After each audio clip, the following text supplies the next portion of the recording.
kulan wacan daawadayaal meel walba caalamka joogtaan ku soo dhawaada barnaamijkeena wararka isha sirdoonka qodobada aan maanta daaha uga rogi doonana waxaa kamid ah shir goordhow magaalada Muqdisho ee caasimadda Soomaaliya uga furmay madaxweynayaashii hore ee dalka iyo gudoonka labada aqal ee Baarlamaanka Jamhuuriyadda Soomaaliya go'aankii ka soo baxay kulankii maanta guddiga joogtada ah ee golaha shacabka Baarlamaanka Soomaaliya dawladda dalka Turkiga iyo Mareykanka oo hal go'aan ka qaatay xaaladda cakaran ee wadanka Liibiya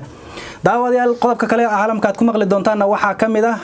maxay tahay danta oo Abiye Axmed ka leeyahay wada hadallada Soomaaliya iyo Somaliland qodobada iyo kuwa kale ayaad ku daawan doontaan u diyaar garow barnaamijka oo fidsan aynu ku horeysiinay shir albaabada u xiran yihiin ayaa goordhow Muqdisho uga furmay madaxweynayaashii hore ee Soomaaliya iyo gudoonka Baarlamaanka Jamhuuriyadda Federaalka Soomaaliya wararka naga soo gaaraya xarunta madasha xisbiyada qaran ee dalka ayaa sheegay in goordhow halkaas uu shir uga furmay gudoonka Baarlamaanka Soomaaliya gaar ahaan golaha shacabka iyo madaxdii hore ee dalka maxamed murshal sheekh cabdiraxmaan gudoomiyaha golaha shacabka iyo gudoomiye xigeenka koowaad cabdiweli sheekh muudey ayaa hadda ku sugan xarunta madasha xisbiyada qaran waxayna shir kula jiraan madaxweynayaashii hore Sheekh Shariif Sheekh Ahmed iyo Hassan Sheekh Maxamuud kulankan ayaa daba socda kulankii maalin ka hor ay madaxweynayaashii hore la qaateen gudoonka labada aqal iyagoo oo fariin ugu dhiibay madaxweynaha iyo ra'iisul wasaaraha dalka ee ku saabsan mowqifka madasha xisbiyada qaran ee doorashada la filayo inay dalka ka qabsoonto sanadka 2021 waa tayminkan aynu jaleecna dhankaas iyo Liibiya dawladda Turkiga iyo Mareykanka ayaa hal go'aan ka soo saaray xaaladda cakaran ee dalka Liibiya madaxweynaha dalka Turkiga Rajab Tayyip Erdogan ayaa sheegay in isaga iyo dhigiisa dalka Mareykanka Donald Trump ay ka wada hadleen xal u helidda dhibaatada dalka Liibiya kadib markii laga adkaaday sarkaalkii afgambidoonka ahaa ee Khalifa al-Haftar madaxweynaha dalka Turkiga Rajab Tayyip Erdogan waxa uu sheegay in isaga iyo Trump ay ku heshiiyeen in xaaladda dalka Liibiya waji cusub oo xasilooni dhalin kara loo jiheeyo in dawladda si buuxda loo taageero inay isku raaceen ayuu warbaahinta dalka Turkiga u sheegay madaxweyne Erdogan dawladda Turkiga ayaana taageeraysa dawladda la aqoonsan yahay ee Liibiya oo hadda ka adkaatay mucaaradkii ku duulayay magaalada caasimadda ee Tripoli dawlado u badan kuwa carabta ayaa taageeraya sarkaalka laga awood roonaaday ciidamadiisa Khalifa al-Haftar waxaana hadda burburay qorshe ay dawladda Masar waday kaas oo la doonayay in la isugu keeno wakiilo ka kala metelaya dawladda caalamka aqoonsan yahay ee Liibiya iyo kuwa garabka Khalifa al-Haftar warar kale oo dheeraad oo ay tabiyeen warbaahinada dalka Masar iyo kuwa Liibiya ayaa waxa ay sheegayaan in dawladda dalka Masar ay xabsi guri ka dhigtay hogaamiyaha Khalifa al-Haftar kaas oo la sheegay inuusan ka bixi karin magaalada qaahire ee caasimadda dalka Masar waxaana wararku sheegayaan in Masar ay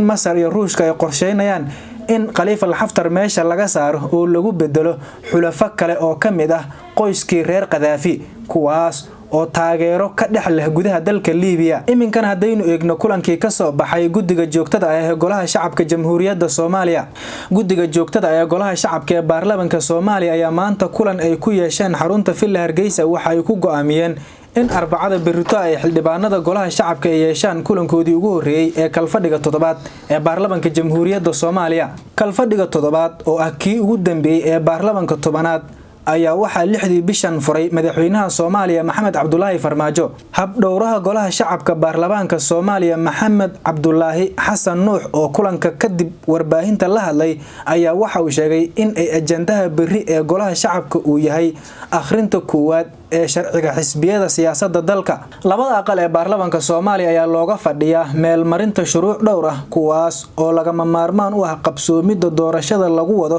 in ay dalka ka bilaabato dabayaaqada sanadkan sii dhamaanaya waa tahay qodobada kale ee noo harana waxaa kamid ah wasiirka arrimaha dibadda xukuumadda Soomaaliya mudane Axmed Ciise Cawad oo waraysi gaar ah siiyay telefishinka Al-Carabiya ayaa mar kale ka hadlay arrimo ku aadan shirkadda DP World ee laga leeyahay wadanka isu taga Imaaraadka Carabta taas oo wali maalgashi ka wada gudaha Soomaaliya qalqal siyaasadeed gudaha dalka Soomaaliya Cawad ayaa sheegay in maalgashiga shirkadaasi oo horey ula wareegtay dekedaha Boosaaso iyo Berbera sidoo kale waxa uu tilmaamay in DP World ay khatar weyn gelisay midnimada Soomaaliya isla markaana ay ku xadgudubtay madax banaanida dalkeena hooyo wasiir Axmed Ciise Cawad oo hadalkiisa danjir Axmed Ciise Cawad oo hadalkiisa sii wata ayaa waxa uu sheegay in dawladda Soomaaliya ay marar badan u samirtay shirkadaasi balse haatan wixii ka dambeeyay ay diyaar u tahay dawladda Soomaaliya in ay dalka ka difaacdo shirkadda DB World ee qalqalgelinta ka wada gudaha dalka Soomaaliya. Shirkadda DB World waa ay xumaysay waxayna khatar gelisay midnimada dalkeena welina ma joojin faragelinta waana samirkuna xad ayuu leeyahay waxaan diyaar u nahay in aan ka difaacno dalkeena si la mid ah cid kasta ayuu yiri. Shirkadda DB World ayaa horay dalka looga mamnuucay kadib go'aan bishii Maarso ee sanadkii 2018 soo saareen xildhibaanada labada aqal ee Baarlamaanka Soomaaliya balse waxaa jira in ay wali maamusho dekedaha ku yaala Berbera iyo Boosaaso oo ay heshiis hoosaad kala gashay maamulada kamid ah maamul goboleedyada Soomaaliya. Maxay tahay qorshaha rasmiga oo ka leeyahay ra'iisul wasaaraha Itoobiya dhexdhexaadinta maamulka Somaliland iyo Soomaaliya? Kowdii bishii Juun madaxweynaha maamulka Somaliland Muuse Biixi Cabdi ayaa si rasmi ah xariga uga jaray 12 kiiloomitir ee ugu horeysa wadada laamiga ah ee magaalada Berbera ee xiriirisa dalka Itoobiya aan dekada lahayn iyo Berbera. Wadadan isku xiraysa Berbera iyo Addis Ababa waxaa maalgelinaya Imaaraadka Carabta iyo Sanduuqa Horumarinta Abu Dhabi iyaga oo kaashanaya shirkadda DB World waxayna ku bixinaysaa lacag dhan 442 milyan oo doolarka Mareykanka ah ballaarinta dekada magaalada Berbera. Wadada u dhaxaysa Berbera ee bedeli doonta xarun weyn oo ganacsi. Maamulka Somaliland waxay maalgelinaysaa safar ganacsi oo faa'iido badan kaasi oo soo jiidan doona dhoofin iyo soo dejin badan oo ka imaanaysa dariskeeda Itoobiya. Laakiin wadada Berbera waxay sidoo kale leedahay ujeedo istiraatiijiyad ah oo siyaasadeed taas oo salka ku haysa xaqiiqo siyaasadeed. Waa in dekada Berbera laga dhigo qayb muhiim u ah dhaqaalaha Itoobiya iyo Somaliland. darajada ay Berbera ku noqoto lama huraanka Itoobiya waa midda Somaliland ugu aqoonsanayso taas oo si cad uga dhigaysa wadan madax banaan in ay aqoonsigaasi gaarka ah gaarto waxay Somaliland ka raadinaysaa welina aysan guul ka gaarin Itoobiya iyo wadamo kale kuwaas oo ilaa iyo hadda uusan midkood si rasmi ah u aqoonsan. dalalkaasi dhammaantood weli waxay Somaliland u tixgeliyaan gobol ka mid ah Soomaaliya mana jiro calaamad muujinaysa in wadan uu tallaabo degdeg ah u qaado kaas oo noqonaya dalkii ugu horeeyay ee aqoonsada maamulka Somaliland. Mashruuca dhismaha dekada Berbera waxa uu ka careysiyay Soomaaliya sababtoo ah waxay soo jiidi kartaa aqoonsiga Somaliland 2 sano ka hor markii maamulka Somaliland 19% uu ka helay heshiiska dekada Berbera ay la gashay Itoobiya iyo shirkadda DB World. Madaxweynaha Soomaaliya Maxamed Cabdullaahi Farmaajo ayaa dalalka shisheeye ee ku soo xadgudbaya madax banaanida Soomaaliya u digay isagoo aan cid gaarana carabaabin. Ra'iisul wasaaraha dalka Itoobiya Abiye Ahmed dawladiisu waxa ay xushmad u muujinaysaa madax banaanida Soomaaliya haddana sidoo kale waxa uu muujiyay in uusan ka bixin heshiiskii dekada Berbera taas oo noqonaysa laba wajiileyn oo kula dhaqmayo dawladda dhexe ee Soomaaliya iyo maamulada kala duwan ee Soomaaliya. Wadadu waxa ay muhiim u tahay guusha lama huraanka ah ee Itoobiya ka leedahay badda Soomaaliya sababtoo ah hoos u dhac ayaa ku yimid xiriirka Itoobiya ay la leedahay dawladda Djibouti tan iyo markii uu Abiye Ahmed soo celiyay xiriirka Eritrea iyo Djibouti taasina waxa ay su'aal gelisay qorshaha ay Itoobiya u gaarayso bad inay hesho. si kastaba ha ahaatee ra'iisul wasaaraha dalka Itoobiya Abiye Ahmed oo sanadkii la soo dhaafay ku guuleystay Nobel Peace Prize waxa uu sidoo kale adeegsanaya xirfad diblomaasiyadeed.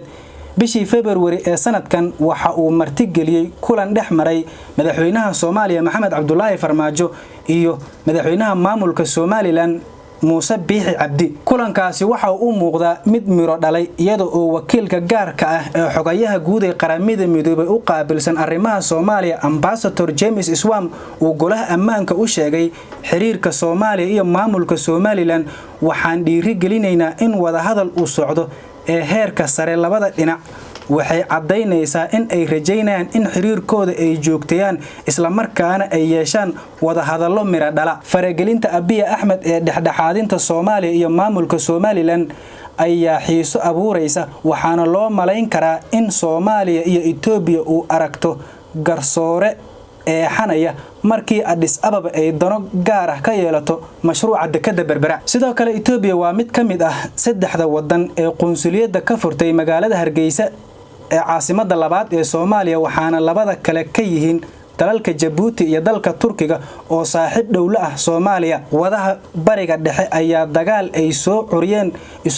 isugu xulafaysanaya geeska Afrika iyadoo doonaysa mid walba in ay ka hesho saaxiib ku metela gacanka cadmeed iyadoo Imaaraadka Carabta ay taageerayaan Soomaaliland si ay uga jawaabto xiriirka Turkiga iyo Qatar ee Soomaaliya kala dhaxeeya haddii farmaajo Itoobiya iyo Abiye Ahmed ula saaxiibay in ay doonayaan Soomaaliya oo mid ah oo midaysan waxa tusaale ugu filan xiriirka Abiye Ahmed iyo Somaliland Abiye mar walba waxa uu eegayaa danta Itoobiya waana taas sababta in uu Somaliland ula macaamilo sidii dal madax bannaan oo farmaajo iyo Muqdisho aysan waxba kala socon haddii saaxiibtinimada Abiye Ahmed ee farmaajo ay daacad ahaan lahayd waxa uu ka bixi lahaa heshiiska dekada Berbera isaga oo ku ixtiraamaya walaalkiis farmaajo waxa uu cadaadis xoogan saari lahaa maamulka Somaliland si ay ula heshiiyaan Soomaaliya inteeda kale iyada oo taas haddana muuqato farmaajo ugu dambeyn ma arki doona labada waji ee Abiye Ahmed awdal intaas ayaan ku soo gabagabeynayna barnaamijkeena wararka isha sirdoonka aanu maanta ku eegaynay